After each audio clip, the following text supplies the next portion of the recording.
Shalom a todos, Soharim Tovim, boa tarde.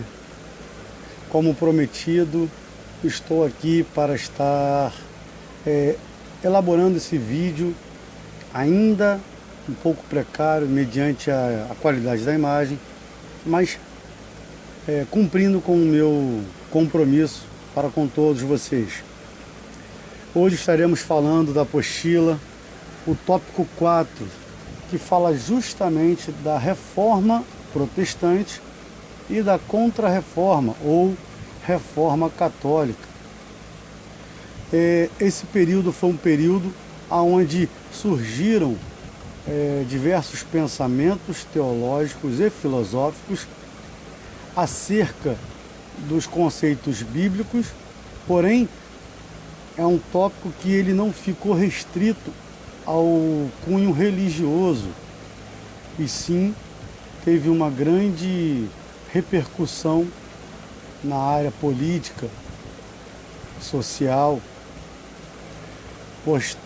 Portanto, foi uma época de grandes revoluções de pensamentos e filosofias. O que acontece é o seguinte: ele já é um tema por si só muito aprofundado, muito longínquo e demanda muito tempo para falar sobre reforma e contra-reforma. Porém, o nosso objetivo aqui não é trazer a história no conceito genérico. Não. Nosso conceito é fazer com que todos nós tenhamos uma ideia de como é que foi,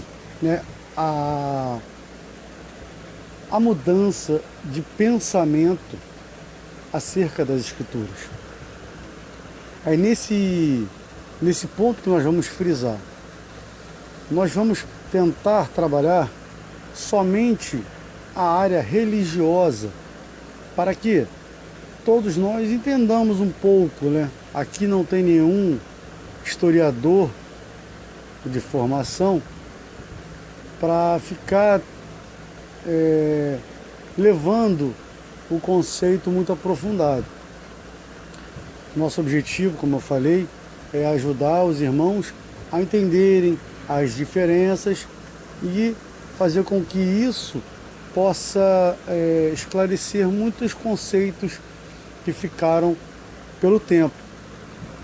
Então, quando a gente vai falar de reforma e contra-reforma, vamos falar de pensadores, de líderes religiosos, teólogos, que por algum momento eles viram que estava errado a prática A, a prática B, e começaram a debater, trazendo o seu ponto de vista e fazendo com que as coisas venham a mudar para o padrão que eles desejavam. E aí ocorreu o quê? De muitas pessoas se tornarem adeptos aos pensamentos deles, outros contrários. E aí surgiram outras doutrinas, outras filosofias, tudo em cima dessa reforma. E a contra-reforma é justamente a resposta da Igreja Católica para com esses líderes que uma vez foram católicos, e que por algum momento decidiram lutar contra, investir na aplicação de informações, expandir e abrir a mente das pessoas mediante a prática da igreja na época. Então vamos lá. Por ser um tema muito longo, vamos partir ele em pedaços. Hoje vamos iniciar, vamos falar um pouco sobre ele. Próxima semana, ou presencialmente, ou através de vídeos, vamos falar novamente, porém a partir de outro ponto, para a gente poder ficar bem esclarecido o conceito e todo esse material. Entendamos que vamos falar resumidamente de cada pensamento, de cada pensador, tá? Então vamos ter um trabalho não muito longo, para não ficar cansativo o tema, mas também não vamos procurar deixar nada de fora. Ok, irmãos? Então vamos iniciar, primeiramente, lembrando, vamos orar pelos nossos irmãos que estão enfermos na nossa sinagoga Beit Miklat, do nosso grupo Teshuvah Torá, que infelizmente ficaram acometidos por Covid-19. Então, irmãos, dedique um minutinho do seu dia, não importa o horário que for, faça uma oração por esses irmãos, não só da nossa casa, né, Beit Miklat, mas também do nosso convívio em geral e de outras pessoas que nós não conhecemos. É importante, temos que amar ao próximo como a nós mesmos, assim foi nos ensinado. Então eu deixo essa dica para todos nós, amém? Então vamos lá, vamos iniciar o estudo sobre reforma e contra-reforma. A reforma protestante teve início oficial em 1517 pelo monge alemão Martinho Lutero, com a apresentação das 95 teses de práticas que ele discordava da igreja. Ele foi o precursor do movimento que após houveram outros adeptos, como Rudolf Zwingli na Suíça, João Calvino na França, John Wycliffe na Inglaterra, entre outros. O objetivo da reforma religiosa era tirar a hegemonia da Igreja Católica, levando a Bíblia a todas as pessoas, coisa que era exclusiva aos líderes da Igreja, pois a visão era que o povo não poderia receber conhecimento e sim seguir toda a orientação dos líderes religiosos. Isso não era uma prática nova, já era algo bem antigo, como nós já lemos, né, na época de Marcião, Tertuliano. Era uma prática onde as pessoas tinham que seguir os seus líderes indiscutivelmente, né, não podendo questionar suas orientações, não podendo sequer levantar nenhuma dúvida das palavras do líder. Você estaria automaticamente se rebelando contra Deus, pois aquele líder que estava diante, ele era o ungido de Deus, né, a representação na terra do reino dos céus. Então, assim, vemos que houve uma perpetuação da prática de confinamento, ou seja, as pessoas eram confinadas a pensamentos teológicos exclusivos de líderes. Ninguém tinha a liberdade de, por si só, estudar, entender a Bíblia, praticar o que realmente era ensinado na Bíblia, tá bom? Então, existia essa presa, né, entre as pessoas. E Martinho Lutero, em seu início de carreira, vamos falar assim, ele apresentou, ele viu que tinham 95 pontos que eram praticados e que ele discordava. E aí ele começou a defender uma possível abertura do conhecimento bíblico.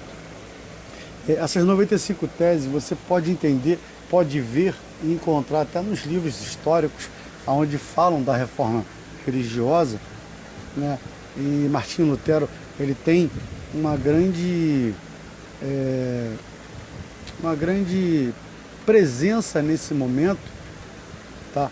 Aquela história, ele criou um choque entre a igreja e o povo, e choque esse que logo depois, claro, ele teve momentos bons, aonde ele fez com que o povo acordasse, mas automaticamente ele também lá na frente, ele passou a confrontar de modo áspero, né, incisivo, com aquelas pessoas que discordavam dele. É interessante que ele primeiro abre, né, os portais dos ensinos e do acesso às escrituras. Depois ele começa a apresentar a teologia luterana e discorda de todos que eram contra ele. Ou seja, ele pratica o mesmo ato da igreja na época. Você vê, ele confronta a igreja e depois ele confronta as pessoas que são contra ele. Bem, a gente vai entendendo isso ao decorrer dos estudos. Continuamos. Já a Contra-Reforma, ou Reforma Católica, teve início em 1545 na cidade italiana de Trento, e seu objetivo era confrontar o movimento de Lutero, a Reforma Protestante. A Contra-Reforma foi um movimento que retomou com temas que foram duramente criticados pela Reforma, tipo autoridade papal, celibato eclesiástico, Tribunal do Santo Ofício, lista de livros proibidos pela Igreja. E, junto com essas decisões retomadas, vieram novas ações para ganhar força. O que a Igreja inventou após tudo isso? Incentivou as pessoas ao catecismo. Opa, olha só, vamos doutrinar as pessoas no nosso modo de pensar. Ah não, todo mundo tem acesso à Bíblia, mas ela vai ser trabalhada em cima do que nós pensamos, e não liberdade de escolha. Você não vai ter a liberdade de ler e estudar por conta própria, não. Você vai ter sim a liberdade de ler e estudar dentro do conteúdo programático e institucional da igreja. Olha só, abre a porta, mas de qualquer jeito ainda fecha um pouquinho, gera uma falsa melhora. Outro ponto interessante é a instituição dos seminários e universidades. Você vê, eles começam a abrir o quê? A oportunidade para outras pessoas serem líderes. Ah, meu amigo, você quer ser um padre? Você quer ser um bispo? Ou monge? Ok. Venha estudar nosso seminário. Você vai estudar, vai aprender e vai se tornar um líder. Olha a abertura. Uma falsa abertura, né? De qualquer jeito a pessoa vai estar presa num conceito. Outro ponto que é interessante a gente falar é a adoção da Vulgata Latina como tradução oficial da Bíblia. Você vê, Martinho Lutero, ele foi o cara que fez a Vulgata Latina. Ele abriu as portas para divulgar a Bíblia para todos, né?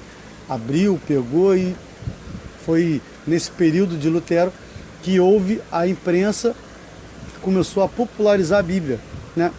Traduziu ela para o latim e popularizou.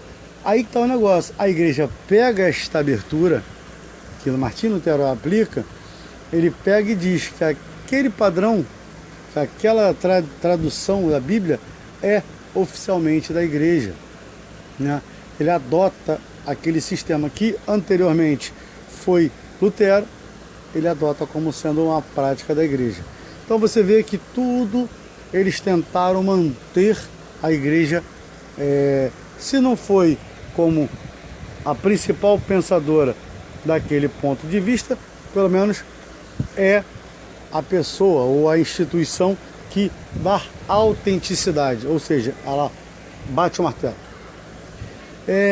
Dentro desse período ocorreu o surgimento de diversas doutrinas independentes, onde cada um tinha sua própria visão acerca dos conceitos bíblicos. Com isso, gerou diversos pensamentos para o mesmo conceito. Iniciou-se os debates teológicos entre vertentes doutrinárias que seguiam os mesmos passos protestantes. E após esse período, vieram a Contra-Reforma, que nada mais eram que os líderes católicos confrontando os protestantes acerca dos pontos de vista. Entendamos que é nesse período que começam a surgir outros teólogos, né, com outras formas de pensar para o mesmo assunto. E aí vem Lutero, fala X, Calvino fala Y.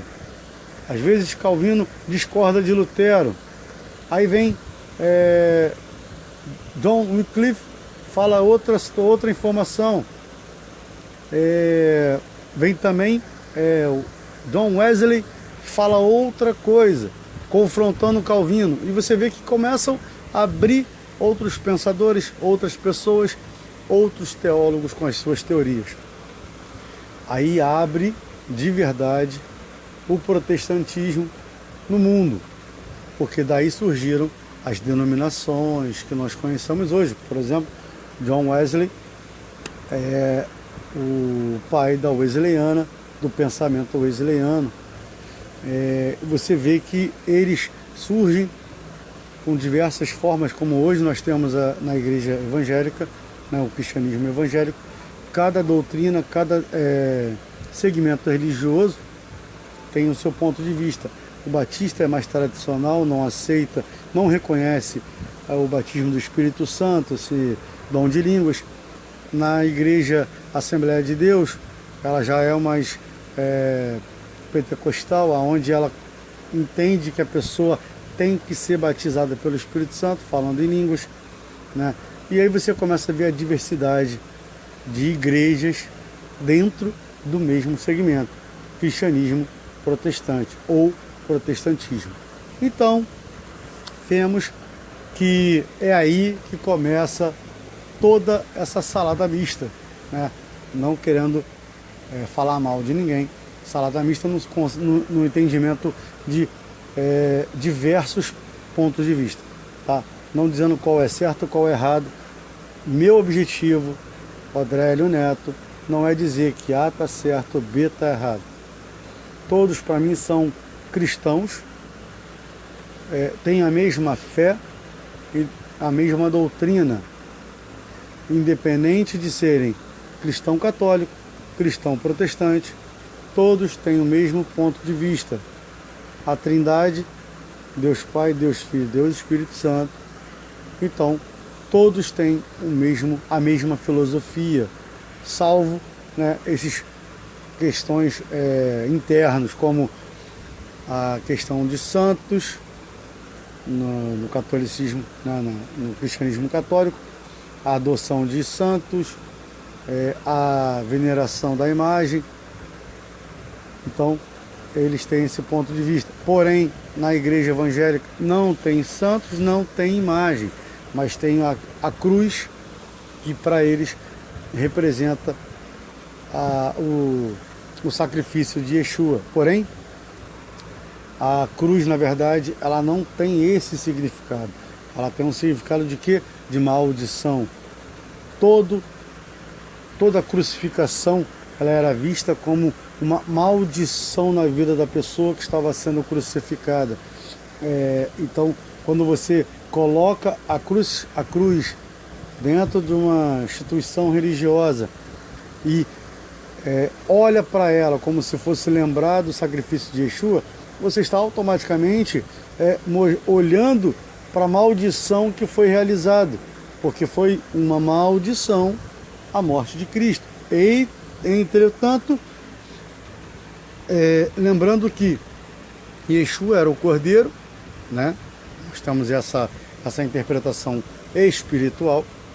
Yeshua era o Cordeiro imaculado que morre, né? É sacrificado pelos nossos pecados, ou seja, ele carrega sobre si os nossos pecados, ou seja, a troca dos nossos pecados e Yeshua o Cordeiro Imaculado, ou seja, a purificação do sangue dele vem sobre nós e o nosso pecado vem sobre ele. Então você vê que há uma troca. Ele morre dando a sua vida por nós e nós entregamos a ele o nosso pecado.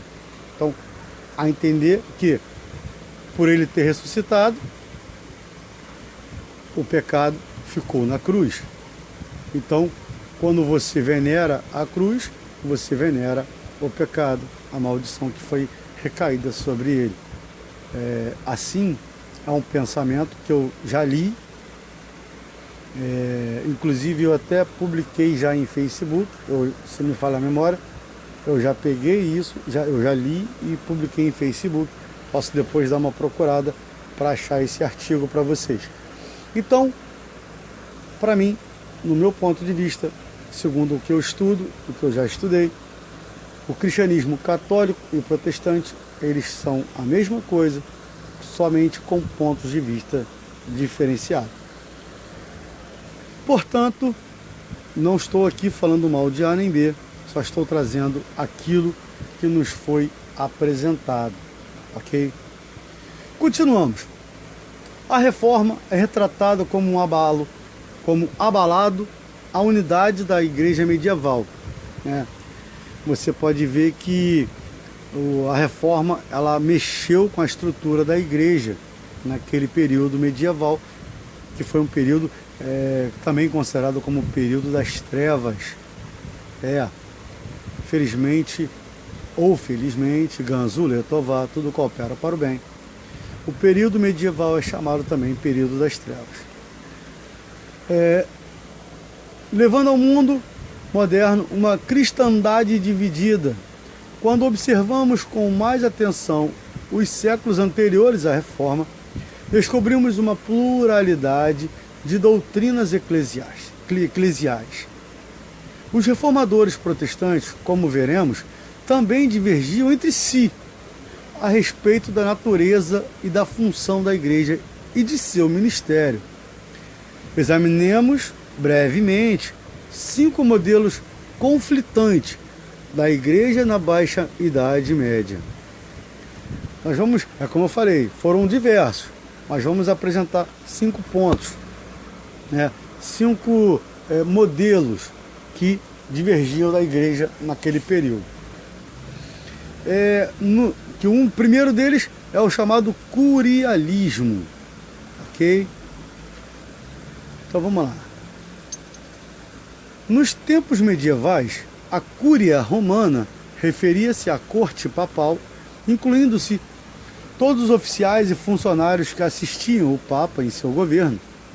O curialismo, portanto, era uma teoria de governo eclesiástico que investia de suprema autoridade, tanto temporal quanto espiritual, às mãos do papado.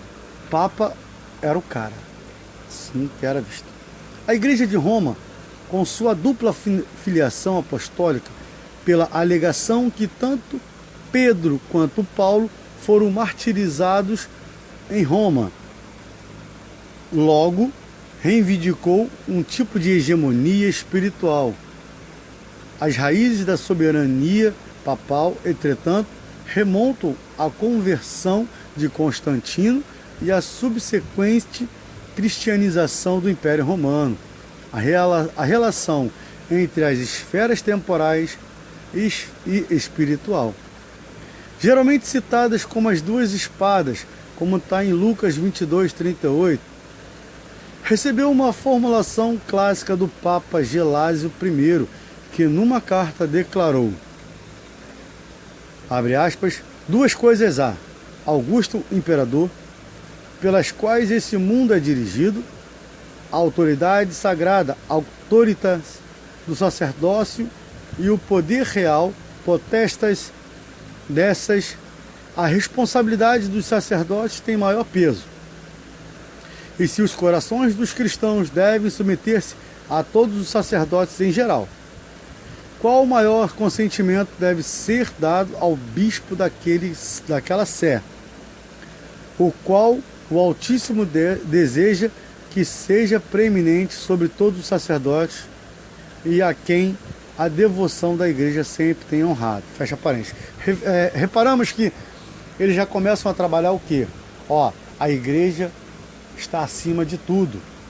Existe o líder, político, o imperador, o rei, mas a igreja está acima de tudo.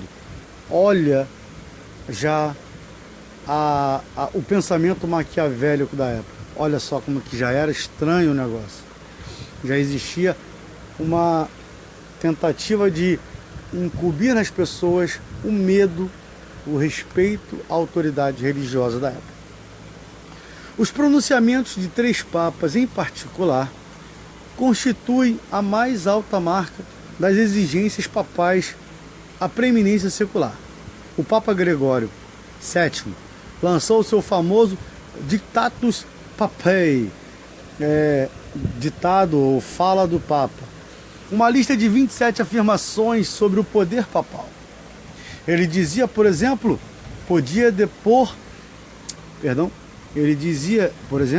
que o Papa é o único que deveria ter os pés beijados por todos os príncipes, que o Papa podia depor imperadores, convocar sínodos e absolver os súditos das obrigações feudais. Mas ainda ele insistia que a Igreja Romana nunca errou, nem nunca, pelo testemunho das Escrituras, errará por toda a eternidade. Misericórdia, que o Eterno tenha misericórdia deles. O Papa que esteve mais perto de colocar em prática os ditames de Gregório foi Inocêncio III, meados de 1198 a 1216, que reinou sobre... Perdão, gente.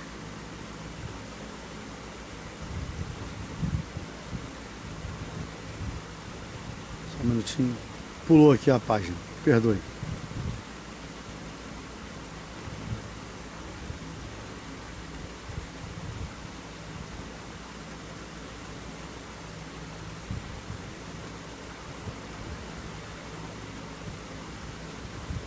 Perdão, gente, é que pulou a página. Que reinou sobre um vasto império. Ele acreditava que na hierarquia do ser, o Papa ocupava uma posição intermediária entre o divino e o humano, inferior a Deus, porém superior aos homens. Ele comparava-se à luz maior que Deus colocara no firmamento da Igreja Universal, em face da qual todas as outras autoridades, inclusive o imperador, não passavam de pálidos reflexos. Baseado na obra de seu predecessor, o Papa Bonifácio VIII, anunciou que as mais extravagantes alegações de soberania papal, em sua bula Unam Sancta, né, em 1302, como houve uma única arca guiada por apenas um timoneiro, assim também havia uma única santa, católica e apostólica igreja, presidida por um supremo poder espiritual, o Papa, que podia ser julgado apenas por Deus, não pelos homens. Dessa forma, ele conclui: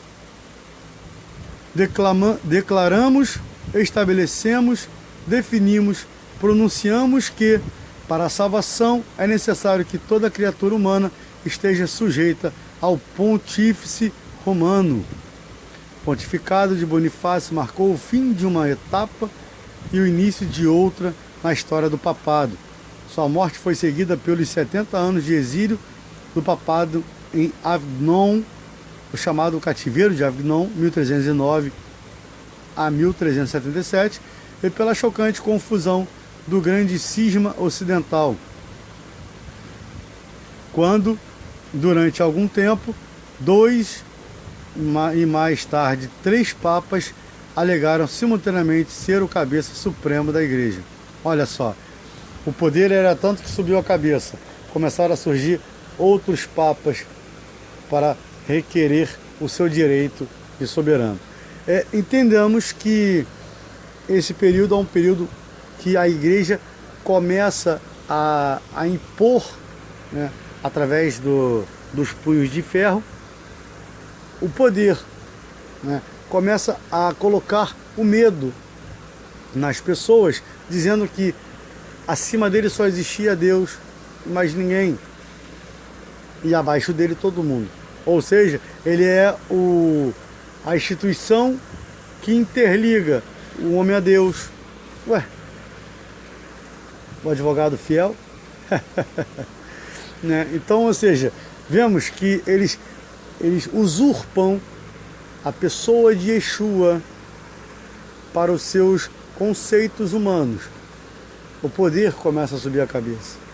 Então aí que temos o problema já declarado. Continuamos agora com o conceito do conciliarismo. Desculpa. No início do século XV, a demanda por uma reformation in capite et in membros, uma reforma na cabeça dos membros, ecoou por toda a Europa. O espectro do corpo de Cristo dividindo em obediência a três papas, cada um proferindo anátemas interditos aos outros dois, ou seja, cada um achando que o seu está certo, renegando os outros. Tornou urgente o apelo por uma reforma. Dessa crise surgiu a visão conciliar da Igreja, que afirmava a superioridade dos concílios ecumênicos sobre o Papa no governo e na reforma da Igreja. No âmago da teoria conciliar, havia a distinção fundamental entre a Igreja Universal, representativamente composta no Concílio Geral, e a Igreja Romana, consistindo no Papa e nos cardeais. Na lei canônica, já se apresentara um escape à doutrina de que o Papa estava acima do julgamento humano na oração, a menos que se desvie da fé.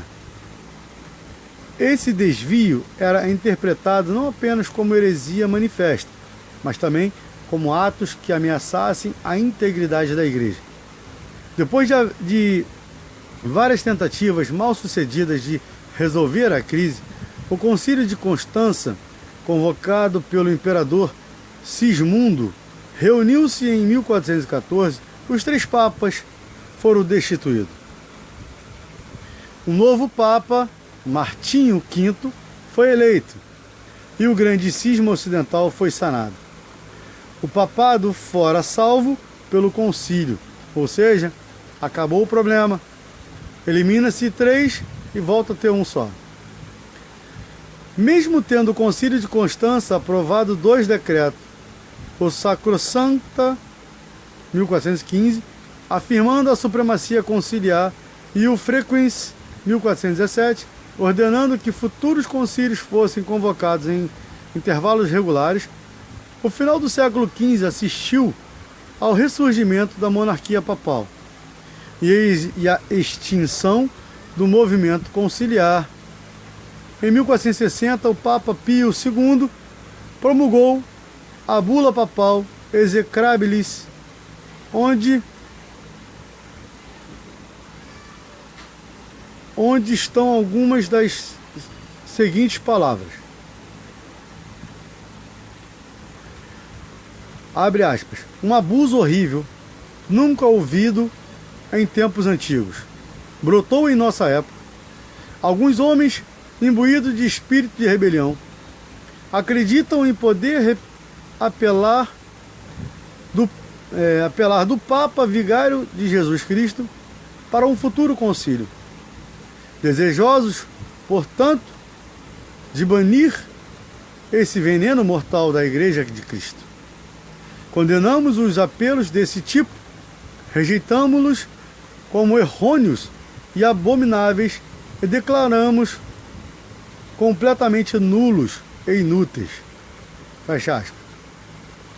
O decreto ainda advertia que qualquer um que tentasse burlar essa ordem seria imediatamente e irrevogavelmente excomungado.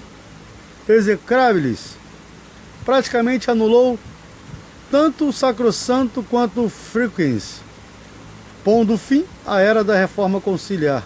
Doravante, a reforma dentro da Igreja só poderia ser instaurada pelo Papa. Pronto, o poder voltou para a mão do Papa, aonde não deveria ter saído, segundo ele. No pensamento, eliminaria aquele problema todo de divisão de poderes e voltava a ter um só poder, que é a Igreja Católica. Mas daí em diante você começa a surgir reformas. E aí, vamos citar aqui os pré-reformadores John Wycliffe e John Hus. Além de dar fim ao grande cisma, o Concílio de Constança também declarou herético os ensinos do teólogo inglês John Wycliffe, em 1328 até 1384, e ordenou que seus ossos fossem exumados da terra e queimados. Depois, voltaram-se para condenar à morte na fogueira o expoente principal das concepções de Wycliffe, o reformador boêmio John Hus, em 1375 a 1415. Tanto Wycliffe, a estrela d'alva da Reforma, quanto Hus são frequentemente referidos como precursores da Reforma. De fato, o Tratado de Hus de Eclésia teve um papel importante na ruptura posterior de Lutero com o papado. Em certo momento, Lutero foi forçado a confessar, abre aspas, somos todos hussitas. Agora, fecha aspas. Mais tarde, ele percebeu que sua afinidade com Wycliffe e Hus era apenas provisória. Nenhum deles se aproximou de sua compreensão radical da justificação somente pela fé. Entretanto, suas próprias eclesiologias radicais contribuíram significantemente para o desenvolvimento da doutrina de Lutero acerca da Igreja. Os seguidores de Wycliffe foram chamados lulardos ou murmuradores, um termo zombeteiro de origem holandesa, aplicado ao movimento de pregadoras itinerantes inspirados nos escritos de Wycliffe. Estes tiveram o apoio do rei Ricardo II e de boa parte da nobreza inglesa. Embora, durante o reinado de Henrique IV, muitos lollardos foram enforcados e queimados, após uma tentativa fracassada de rebelião. O movimento dos lollardos, no entanto, conseguiu sobreviver até o início do século XVI. Wycliffe condenou a riqueza do clero e defendeu a abolição do dízimo. Para ele, a igreja deveria se manter com as doações voluntárias. Também defendia uma espécie de sacerdócio universal dos eleitos, passando por cima da hierarquia católica, e repudiava a prática da indulgência, a adoração aos santos e às relíquias, e a peregrinação. Wycliffe também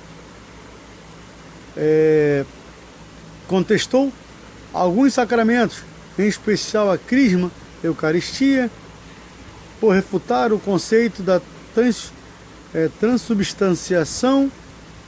Em seus últimos anos de vida, traduziu para a língua vernácula várias passagens das Escrituras. Wycliffe dividiu a igreja em 3 partes: triunfante, incluindo-se os anjos, triunfante nos céus, incluindo os anjos, a igreja militante na terra e a igreja adormecida no purgatório. Com a igreja militante, continha tanto trigo quanto joio, e como ninguém podia saber ao certo nesta vida quem era quem, nem a afiliação à igreja institucional, nem a posse de qualquer cargo clerical, garantia que alguém passasse a ser membro da igreja invisível, cujo abade-chefe é Cristo. Portanto, era possível estar na igreja sem ser da igreja. Wycliffe aplicava esse conceito diretamente ao papado. Mesmo os papas podiam estar entre os réprobos, e nesse caso não deveriam ser obedecidos. Quase no fim de sua vida, Wycliffe repudiou o sistema papal como um todo e exigiu sua abolição. Assim, a Igreja Universal não era conforme os conciliaristas haviam sustentado. A congregação dos fiéis espalhados pela terra, sim. O grupo dos eleitos estendidos através do tempo. A igreja na terra, a igreja visível, não podia ser identificada como uma verdadeira igreja, já que contava entre seus membros os réprobos, ou os previstos, como Wycliffe os chamava, e também os redimidos.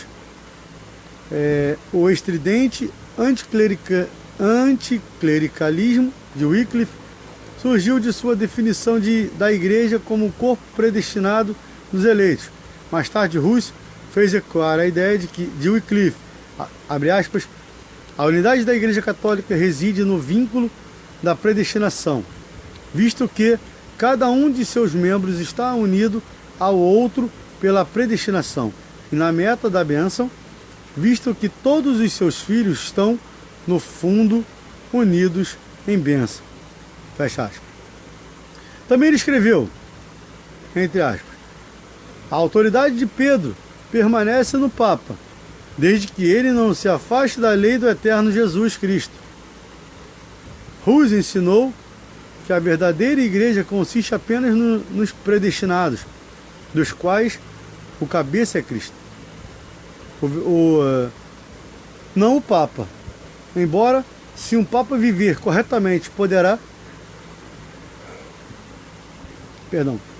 ser considerado o cabeça da igreja particular de Roma. A vida da verdadeira igreja é de pobreza e simplicidade, semelhante a Cristo. A única lei dessa igreja é a Bíblia. Sobretudo, o Novo Testamento, este princípio da Escritura. Como Wycliffe descartava as tradições extra-bíblicas no direito canônico, mas não negava a autoridade magisterial dos pais e doutores antigos. Vejamos, ele começava a entender de que o conceito do Antigo Testamento já não valia mais. Porém, respeitava a figura dos patriarcas e toda a história do Antigo Testamento. Porém, a vida da igreja era exclusiva dentro do Novo Testamento. O próximo tópico, o próximo ponto de vista, o próximo sistema, é o franciscanos espirituais.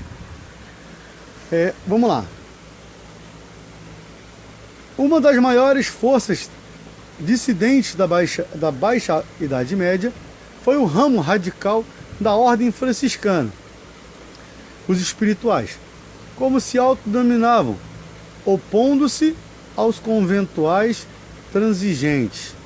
O poder de seus apelos brotou de duas fontes: o ideal de Francisco da pobreza absoluta e a filosofia da história apresentada por Joaquim Fiores, em 1202, que eles aplicaram à sua própria ordem e época. Combinados, esses elementos resultaram numa crítica explosiva à igreja da época. Joaquim dividiu a história em 3 eras, associadas respectivamente ao Pai, ao Filho, ao Espírito Santo. O alvorecer da 3ª era seria anunciado pelo aparecimento de uma nova ordem de homens espirituais descalços, que se oporiam à falsa hierarquia da igreja e preparariam o caminho para um milênio de paz que se estenderia até o juízo final. Os franciscanos espirituais, exacerbados por sua luta com o papado, que se aliavam aos conventuais na discussão sobre a pobreza absoluta, identificaram-se como essa nova ordem. Eles não hesitaram em chamar ao Papa, que se opuseram a eles, Bonifácio VIII e João 22, em particular de anticristos. De sua parte, a igreja foi rápida em sua reação contra os espirituais. A pobreza é grandiosa, disse o Papa João, mas a integridade é mais grandiosa e a obediência o bem maior, em 1318. 4 espirituais foram julgados pela Inquisição e queimados vivos em Marsella. Por serem um movimento de protesto dentro da igreja, os espirituais foram irremediavelmente esmagados. A influência deles continuou em vários grupos sectários no sul da França e da Itália. Desta mesma forma, Wycliffe e Hus opuseram-se à igreja empírica de sua época com o conceito de uma igreja invisível dos eleitos. Assim também os franciscanos espirituais ofereceram o ideal da igreja do futuro, a igreja da vindoura terceira era do Espírito, da qual eles eram pioneiros. No final da Idade Média, a intensidade das expectativas e dos cálculos escatológicos aumentou. Essa busca do milênio continuou até a Reforma, especialmente entre os reformadores radicais, que, a esse respeito, eram herdeiros do legado de Joaquim e dos franciscanos espirituais. Então, irmãos, vimos até agora que todos que se rebelaram contra a igreja não tiveram muito sucesso em suas caminhadas. Por quê? Eles criaram essa rebelião dentro do sistema, ou seja, se mantiveram no sistema. Uma vez que você se mantém dentro de onde você está se rebelando, você automaticamente vai ser tratado como um opositor interno. E aí, o sistema ele vai ser árduo no quesito esmagar, destruir. Porque a pessoa não está brigando contra os conceitos religiosos. Não. Ele não está dizendo que a forma de prática religiosa da instituição está errada. De fato, ele está dizendo que aquela liderança não é a correta. Então você está atacando um homem, um líder, e não o sistema religioso. Por isso que essas vertentes que surgiram, esses pensadores, essas rebeliões, esses protestos, não deram muito o que falar, porque se mantiveram dentro do sistema. Salvo aqueles, no caso de Wycliffe e Hus, que eram de fora, porém não eram um grande grupo. Eram pessoas pequenas, grupos pequenos. E aí você tem um poder magno, que é a igreja, e pequenos rebeliões, vamos falar assim, né? Pequenas pessoas, ou seja, vai haver uma grande briga, aonde o menor perderá, obviamente. Então você vê que houveram outras tentativas, sim, de reformas, de lutas contra o sistema. Porém, não tiveram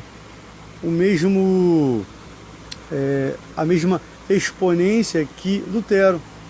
Por isso que quando se fala em reforma, se fala justamente como sendo a referência da reforma Martinho Lutero. Porque ele era de dentro, brigou com o sistema e saiu. Só que ele saiu trazendo consigo um grande grupo de adeptos. E aí começa, de fato, a reforma que nós conhecemos. Bem, irmãos, pelo nosso tempo, para não ficar um vídeo muito longo, eu vou parar por aqui. Vamos dar continuidade num próximo vídeo. Eu vou fazer até melhor. Eu não vou esperar uma semana. Eu vou aproveitar que estou com mais tempo e vou fazer vídeos acerca desses outros pontos de vista, esses outros sistemas e filosofias que nós temos aqui na sequência, e vou lançá-los no nosso grupo, tá bom? Vou fazer o mesmo esquema, vou lançar no YouTube e fazer o link para o grupo, para que todos possam ter acesso, pois infelizmente o WhatsApp ele é muito limitado com relação a memórias. Então eu aprendi esse sistema pelo nosso irmão Tiago, né, Yakov, e eu vi que deu certo. Então, Baruch Hashem, obrigado Tiago, meu grande irmão, pela sua ideia, e vamos trabalhar em cima disso. Então, meus amigos, o próximo tópico, o próximo conceito é os valdenses, ok?